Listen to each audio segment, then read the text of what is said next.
when you're in the supply chain, you're always thinking about how do I get the best results? How do I best meet my customer requirements or my consumer requirements? And the concept of flow is when you have a complex set, a supply chain is a set of complex systems. How do you get all of the systems operating cohesively to deliver that outcome target? Right? It becomes so seductive to operate, to focus on, and maybe make manufacturing and process reliability the most important thing. And that helps with cost, but maybe that doesn't help with customer service, right? So you're going to then adjust your manufacturing to get back to the service target. The concept of flow is getting all these independent pieces moving together at the right pace and cadence to meet your customer requirements. But there's really three big flows, macro flows in a supply chain. The first is information flow. From the demand signal, when a consumer decides to, or a shopper decides to buy your product, the customer needs to reorder,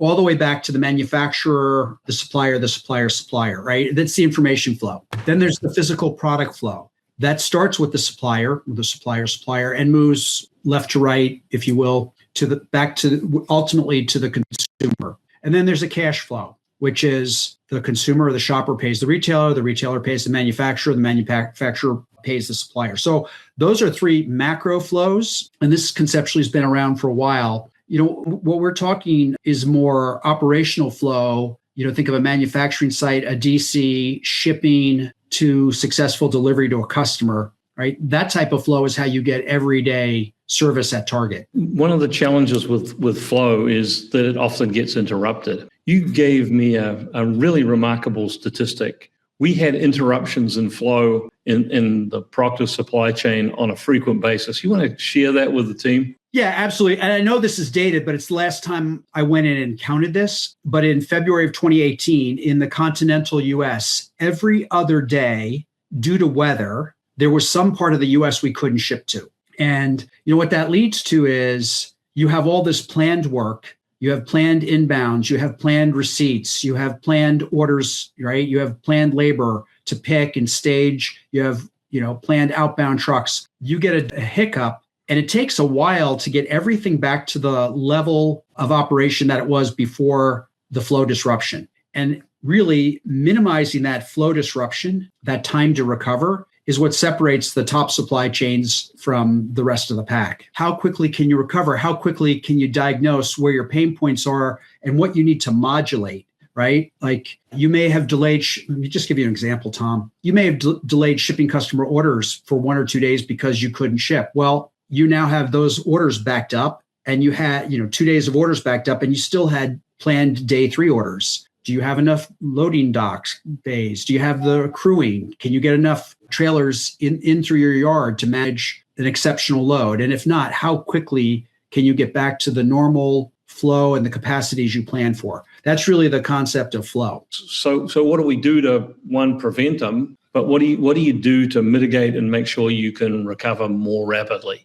Are you planning to demonstrated capabilities? Are your operations running to target, the expectations, the plan, what your demonstrated capabilities are? Are you planning within those? Is there level loading between, if you think about a warehouse operation shipping to customers, between the amount of resources needed to bring product in, through the yard into receiving bays, put away, through to shipping outbound, picking, staging, loading trucks, getting trucks out the door, right? Do you have balance with the availability of trailers, the crewing, the product mix, right? That's what you're trying to make sure everything matches. These are several microsystems, but it's one overall system that provides the flow from the shipper to the customers. How do we eliminate the silo tax and get that flow from planning all the way through execution to work? Reward systems are very powerful things. If you focus a set of your, for example, warehouse operations on putting away inbound product extremely efficiently,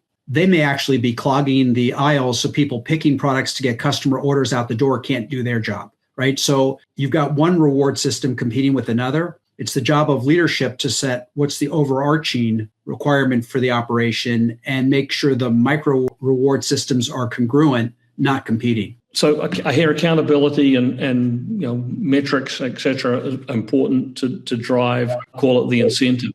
What other things can help you drive that smoothness of flow through the network? Sure. So I don't want to underemphasize leadership in that accountability aspect, setting the right targets, goals, eliminating conflict. But there's also, do you have the right outcome measure? Because a lot of other things we hold people accountable for are what we'd call in process. How good are we, turning around trucks at the door? How good are we at managing our drop lot, right? How good are we at picking orders? What really matters is, did your order get to your customer on time and complete? The others are in process measures. And, you don't want to disregard in process measures. If you're off track on one of them, you might be facing an output measure issue, but you don't want your in process measures driving your operation more than your output measures, if that makes sense, right? You need to deliver on time and complete. Your operation exists to do that. What are the kind of functionalities, capabilities that you need to make the system recover quickly?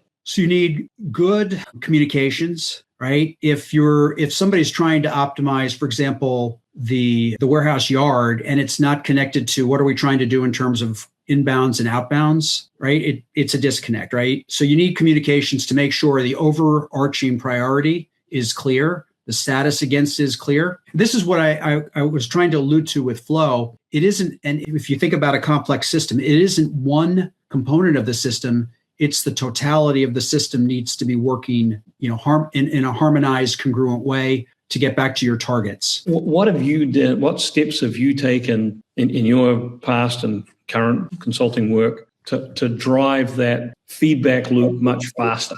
Sure. So you want to understand which signals really matter versus which signals are noise. What are the triggers or action limits where something needs, okay, when we get to this point, we need to do something differently. So it may mean we need to go to backup carriers, backup suppliers, right?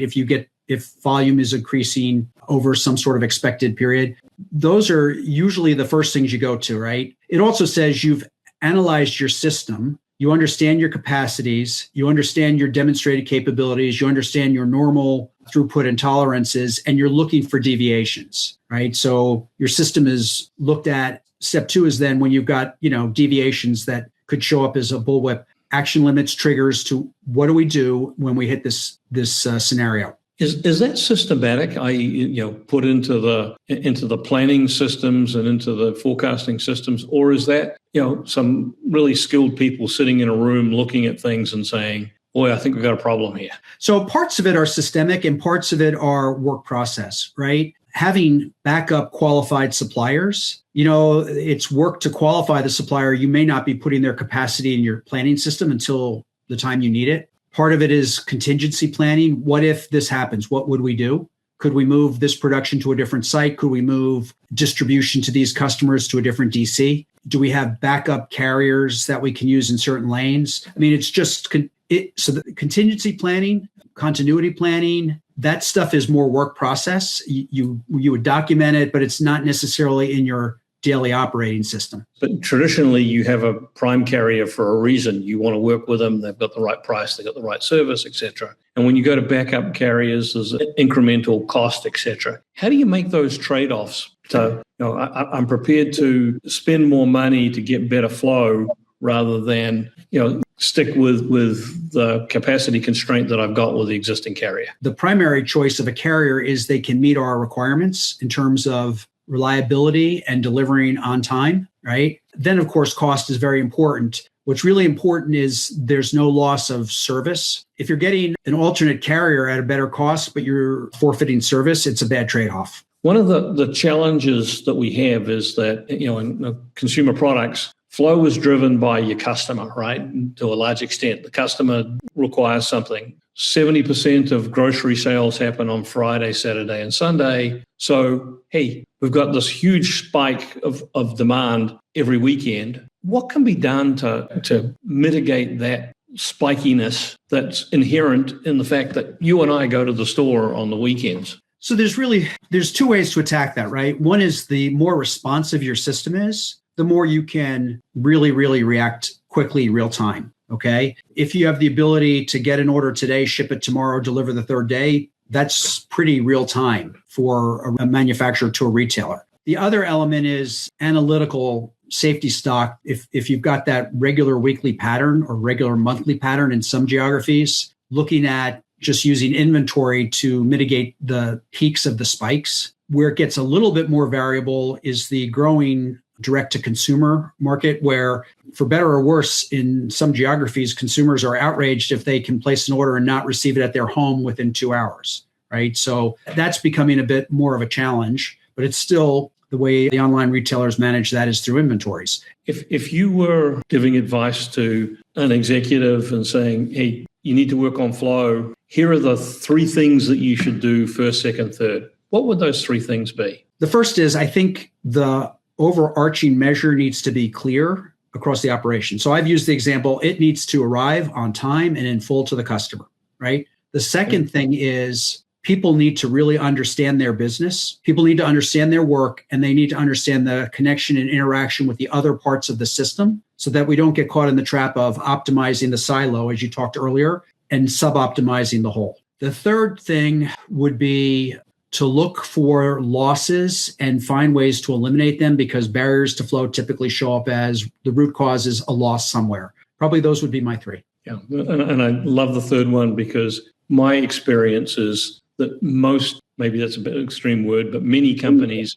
don't fully understand their capabilities to ship. I mean, there's just an assumption from somewhere up on high that this warehouse can ship 150 loads a day. They've never shipped more than 90, but we'll make it. Yeah. And so not understanding those constraints. It's MRP2 is really, really old. It comes from the early 90s, but one of its core principles, actually probably comes from the 80s. One of its core principles was demonstrated capabilities. You plan against demonstrated capabilities. If that's not sufficient, if it's not the right cost outcome, improve those demonstrated capabilities. You can't plan, if your warehouse has never shipped more than 7 loads a day, planning to ship 12 is probably not a good idea until you build that capability. Part of the thing about a flow is, if you use the analogy of a river, the river has banks, the river has a certain depth, and as long as you stay inside those banks and you're in reasonably good shape. As soon as you try and push more things through, you get the flood. And the other problem is, of course, you can have a drought, and those things are not good. It is maintaining that continuous stream every day and making sure that nothing is blocking it. And if you've ever watched a flood and seen a bridge get clogged with trees, it's a horrible sight to watch. But in many cases, our supply chain can be like that. How can we speed the feedback loops? One of the first things I would tell people is you need to be able to just distinguish between signal versus noise. Signal is, this is important to our business. People need to understand this. Noise is, there's stuff going on, but it's really probably not going to change our decisions. You need to be able to perform capacity checks versus the demand. If there's going to be an increase in requirements, all small elements, but all required to successfully deliver on time and in full. The other element is, if the change that needs to be communicated, is there going to be a conflict somewhere? And then surface the conflict and get the right level of management involved for decision making. And some of the best companies are good at allocating decision authority. Like if it's, $50,000 less issue, it goes to this level. If it might be, a certain tier customer who's going to have a missed order, it goes to this level, right? But just getting clear in advance, how will we take decisions so that when the issue comes up, the organization's not stumbling around, how do we get a decision taken, right? So decision-making framework, I guess, is the way to phrase it. Those would be some of the things I think about when we talk about communicating changes. This is a fascinating topic. If you would like to give any kind of last piece of advice to all of us. I'm going to end where we started, which is, it's always about delivering what your customer wants on time and in full, and meeting that expectation. And flow and other operating strategies or methodologies or conceptual frameworks to help get that outcome met. And I love talking about this and helping supply chains improve. If you want to connect with me, reach out on LinkedIn. My email's in the contact information, and I'd be happy to chat more. Andrew, Tom, thank you for having me. I'd like to thank Andrew. Thank you, everybody, for attending. Appreciate your time today.